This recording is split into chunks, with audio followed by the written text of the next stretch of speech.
எல்லாருக்கும் வணக்கங்க. எல்லாரும் எப்படி இருக்கீங்க? நான் ரொம்ப நல்லா இருக்கேன்.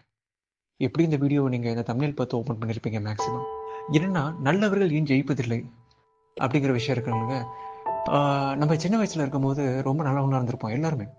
வளர வளர சில பேர்லாம் அப்படியே மாறிடுவாங்க. டேய் நீ அப்பலாம் இருந்த மாதிரிலாம் இல்லடா, நீ போ போ மாறிட்டடா அப்படின்லாம் சொல்லுவோம். அது நிறைய கேள்வியும் பட்டிருப்பீங்க, நீங்க கேட்டும் இருப்பீங்க. ஏன் நீங்க கூட சொல்லி கூட இருக்கலாம். ஆனா என்னன்னா சில பசங்க பசங்க பொண்ணுங்க அந்த நல்ல பையன் நல்ல பொண்ணுங்களாம் இருப்பாங்களாங்க. அந்த கேட்டகரி பீப்புள் இருப்பாங்களே, என்னன்னா சின்ன வயசுல அவங்க எப்படி இருந்தாங்களோ ஓகேங்களா, அதே மாதிரி தான் பெருசாகவும் இருப்பாங்க. நல்லா எல்லாமே தெரியும், நல்லது கெட்டது எல்லாமே தெரியும், பட் அவன் நல்லவனாவே இருப்பான். யார் வந்து அவனை மாற்றவே முடியாது. பட் அவருக்கு தான் என்ன பிரச்சனைனா, இருக்கிற எல்லா பிரச்சனையும் இருக்குங்க. எந்த மாதிரினா, நல்ல ஒரு கெரியர் பில்டாக இருக்காது, ரொம்ப நல்ல பையனாக இருப்பார், நல்லா படிப்பார், எந்த ஒரு கெட்ட பழக்கமுமே இருக்காது. அவங்களுக்கு ஒரு பெரிய துரோகம் நடந்திருக்கும். அவங்க லவ் பண்ணியிருந்தாங்கன்னா அந்த லவ் கூட பெருசாக சேர்ந்துருக்காது.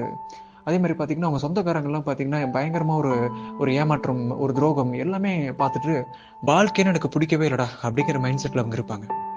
பட் இருந்தாலும் தான் நல்லவனா இருக்கிறத மட்டும் அவங்க விடவே மாட்டாங்க. யார் என்ன சொன்னாலும் சரி அவங்க மாத்திக்கவும் மாட்டாங்க. ஈவன் அவங்க நிறைய பேர் போரிங் நினைப்பாங்க, இல்லைன்னா ரொம்ப இரிட்டேட் பண்றவனா இருக்காண்டா நினைப்பாங்க. ஐயோ அப்பா அவரோடலாம் பேசவே முடியாதுடா, நல்லவன் அப்படின்னு சொல்லிட்டு ஓவரா பண்ணிட்டு இருப்பாரு அப்படின்னு இருப்பாங்க. நீங்க போற பாதை தான் கரெக்ட். ஏன் கரெக்ட் அப்படின்னா, நீங்க யாருக்கு துரோகம் பண்ணல, நீங்க யாரையும் ஏமாத்தணும்னு நினைக்கல, நீங்க யாரையுமே வந்து ஓகே யூஸ் பண்ணிக்கலாம், இருக்கிற வரைக்கும் அவனை வச்சு யூஸ் பண்ணிட்டு தூக்கி போட்டுடலாம் அப்படின்னு நினைக்கல.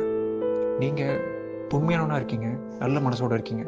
இந்த நல்ல மனசு இருக்கிறதெல்லாம் இப்போ ரொம்ப ரொம்ப அபூர்வமா இருக்கு, முக்கியமா இந்த ஜென்ரேஷன்ல. இதெல்லாம் அபூர்வமான ஒரு விஷயம் தான் ஆக்சுவலா.